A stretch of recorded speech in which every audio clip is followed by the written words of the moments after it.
بسم اللہ الرحمن الرحیم۔ امانت کے پیسے خرچ ہو گئے تو زکوٰۃ کا حکم۔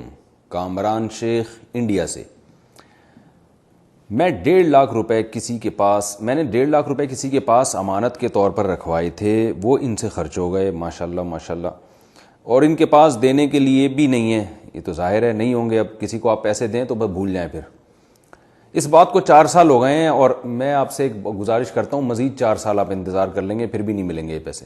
بہرحال ان کا پوچھنا یہ کہ ان پیسوں پر زکوٰۃ کا کیا حکم ہوگا۔ کامران شیخ صاحب، دوبارہ سے زکوٰۃ ادا کریں، کیونکہ غریب جب تک خود قبضہ نہیں کرے گا یا غریب کی طرف سے اس کا وکیل قبضہ نہیں کرے گا، زکوٰۃ ادا نہیں ہوتی۔ اور آئندہ کسی کو ایسے پیسے امانت رکھوانے سے پہلے 100 دفعہ سوچیں۔ گائے بھینس کا دودھ مکس کر کے بیچنا، کیا گائے کا دودھ اور بھینس کا دودھ مکس کر کے بیچ سکتے ہیں؟ انہوں نے نام نہیں لکھا، بڑے ہوشیار ہیں، دیکھو اپنا نام نہیں لکھا تاکہ بہرحال ہم تو اچھا گمان کرتے ہیں۔ بھائی جان، گائے کا دودھ اور بھینس کا دودھ، کیا گائے میں دودھ میں آپ پانی بھی ملا کے بیچ سکتے ہیں، بشرطے کہ کسٹمر کو پتہ ہو کہ آپ اس میں کتنا پانی ملا رہے ہیں۔ تو جب پانی ملانا جائز ہے کسٹمر کو بتا کے، تو بھینس کے دودھ میں گائے کا دودھ ملانا یا گائے کے دودھ میں بھینس کا دودھ ملانا کیوں جائز نہیں ہے؟ اور اگر بغیر بتائے یہ کام کر رہے ہیں تو پھر یہ دھوکے میں آتا ہے۔ تو عام طور پر یہ جو گوالے ہیں نا، یہ بھینس کے دودھ میں جہاں تک ہمیں معلومات ہیں گائے کا دودھ ملاتے ہیں کچھ کمی پوری کرنے کے لیے، اور یہ بات لوگوں کو پتہ ہی ہے۔ تو اگر لوگوں کو پتہ ہے کہ یہ کام ہو رہا ہے اور لوگوں کو اس پہ اعتراض نہیں ہے تو پھر تو ٹھیک ہے۔ لیکن اگر آپ لوگوں کو دھوکہ دے رہے ہیں اور کہہ رہے ہیں بالکل خالص بھینس کا دودھ ہے، گائے کا ایک قطرہ بھی شامل نہیں ہے اس میں، تو پھر یہ دھوکہ ہو جائے گا، پھر حرام ہو جائے گا۔ اسی طرح آپ یہ کہہ رہے ہیں خالص گائے کا دودھ ہے، اس میں بھینس کا ایک قطرہ بھی شامل نہیں ہے، تو پھر لوگوں کے ساتھ دھوکہ ہو جائے گا۔ تو اصل مسئلہ یہ ہے کہ لوگوں کو دھوکہ دینا جائز نہیں ہے۔ ملاوٹ میں ایسی چیز ملانا جس کا صحت کو نقصان نہیں ہے، وہ ملاوٹ جب جائز ہے جب دھوکہ نہ ہو۔ تو ہاں، گائے کے یا بھینس کے دودھ میں پیٹرول ملانا حرام ہوگا، کیونکہ وہ تو اس کو تو صحت لوگوں کی برباد ہو جائے گی۔ تو پانی ملانا یا ایک دودھ میں دوسرا دودھ ملانا اس شرط کے ساتھ جائز ہے کہ لوگوں کو اس میں دھوکہ نہ ہو، کیونکہ اس میں کوئی صحت کو تو نقصان ہوتا نہیں ہے۔ جادو کا توڑ کیسے کریں؟ اگر کسی کو شک ہو کہ اس پر جادو کرایا گیا ہے تو اس کے لیے کیا کرنا چاہیے؟ نیز کیا جادو کا پتہ لگایا جا سکتا ہے اور اس کا توڑ کیسے ممکن ہے؟ یہ بھی نام نہیں لکھا یار۔ بھائی کسی کو شک ہے نا اس پہ جادو کرایا گیا، تو آج کل ہر آدمی کو یہ اپنے بارے میں یہ شک ہے کہ فلاں نے مجھ پہ جادو کرایا ہے۔ ایک نظر کے بارے میں ہر آدمی کو شبہ ہے کہ مجھ پہ نظر لگی ہے، یعنی ان کا خیال یہ ہوتا ہے میں اتنا حسین ہوں، اتنا خوبصورت انسان ہوں، اور میں اتنا صحت مند ہوں کہ میں اگر بیمار ہوا ہوں تو یقیناً مجھ پہ نظر لگی ہوگی۔ ایک نظر کے بارے میں لوگ نظر لگتی ہے مانتا ہوں، جادو بھی ہوتا ہے، لیکن اتنا نہیں ہوتا جتنا آج کل لوگوں کو ہو رہا ہے۔ تو اس لیے ان وہموں میں نہ پڑیں، اچھا ہے۔ اور اگر واقعی کسی پہ جادو ہوا ہو تو سورہ فلق، سورہ ناس، آیت الکرسی وغیرہ پڑھ کے دم کیا کریں، یا اپنے کسی قریبی کوئی دیندار ہو، عالم ہو، ان سے کہیں کہ وہ آیت الکرسی پڑھ کے پانی کی چھینٹیں ماریں۔ اس کے علاوہ میں سمجھتا ہوں کہ کچھ نہ کیا جائے اور صبر کیا جائے۔ تو کیونکہ ان چکروں میں جب آپ پڑیں گے نا علاج کے، اور پھر جو پیروں سے واسطہ پڑے گا آپ کا، تو آپ کی نسلیں برباد ہونے کا خطرہ ہے، اور وہ بہت الٹی پٹیاں پڑھاتے رہیں گے آپ کو، اور آپ مصیبتوں میں گرفتار ہوتے ہی رہیں گے، اور پھر ہر چیز آپ کو جادو اور یہی لگنا شروع ہو جائے گی۔ تو اس لیے تمام دوائیں بچوں کی پہنچ سے دور رکھیں۔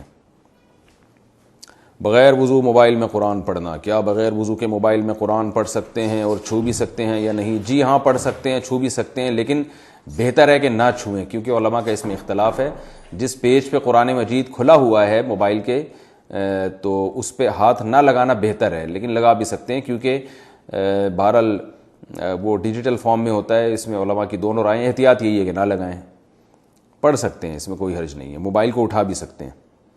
بھائی بدتمیز ہو تو کیسے سمجھائیں؟ میرا چھوٹا بھائی 7ویں جماعت میں ہے، وہ بہت بدتمیز ہے اور والدین سے بھی بدتمیزی کرتا ہے۔ ہم نے پیار اور سختی ہر طرح سے سمجھانے کی کوشش کی مگر وہ نہیں سمجھ رہا، برائے مہربانی اس کا کوئی حل بتا دیں۔ حمزہ اقبال، اسلام آباد۔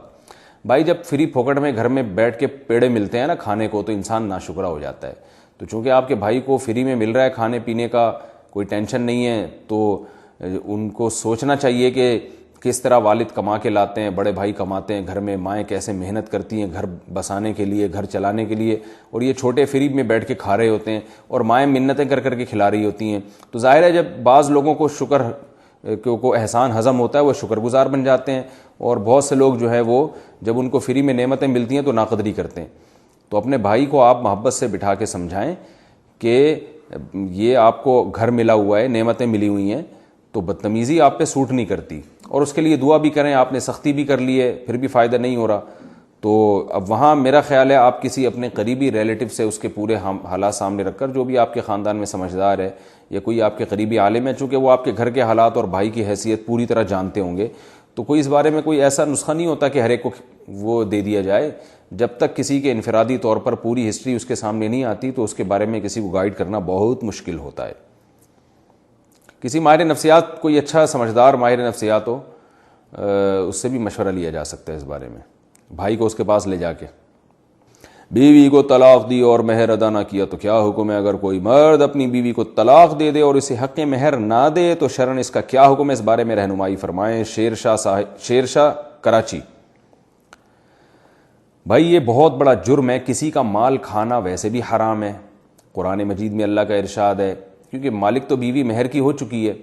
قرآن میں اللہ کا ارشاد ہے وَلَا تَأْكُلُوا أَمْوَالَكُمْ بَيْنَكُمْ بِالْبَاطِلِ, ناحق طریقے سے ایک دوسرے کا مال مت کھاؤ. تو اگر آپ ناحق طریقے سے ایک دوسرے کا مال کھاتے ہیں, بیوی کا مہر کھاتے ہیں, تو اس آیت کی مخالفت ہے. دوسرا, قرآن نے مہر کے بارے میں تو اور احتیاط کا حکم دیا, وَآتُوا النِّسَاءَ صَدُقَاتِهِنَّ نِحْلًا, اللہ فرماتے ہیں دل کی خوشی سے گفٹ سمجھ کے ان کو مہر دیا کرو, وہ مت کھاؤ.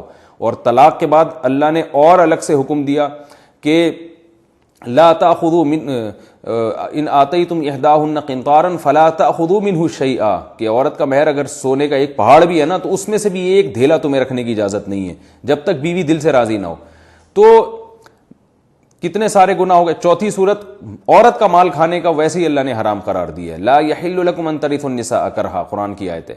تو پتہ یہ چلا کہ بیوی کی پرمیشن اور دل کی رضا کے بغیر اس کا مہر کھا لینا, اس میں 4 طریقے سے گناہ ہے. ایک تو یہ کہ مسلمان کا مال کھانا, دوسرا یہ کہ جو ہے مہر کھا جانا, تیسرا یہ کہ اللہ نے حکم دیا کہ طلاق کے بعد تو ویسے بھی اور زیادہ, یعنی ایک تو طلاق نہیں ہوئی نا اور ایک وہ طلاق ہو گئی ہے, اس کے بعد تو اللہ نے الگ سے حکم دیا ہے کہ تمہیں لازمی دینا پڑے گا. اور چوتھی صورت عورت کا مال کھانا. تو یہ 4 قسم کے گناہ ہیں بیوی کا مہر کھانے میں. ہاں اگر بیوی دل سے خوشی سے راضی ہو کہ مہر پورا معاف کر دے یا آدھا معاف کر دے دل کی خوشی سے, پھر رج کے کھائیں آپ.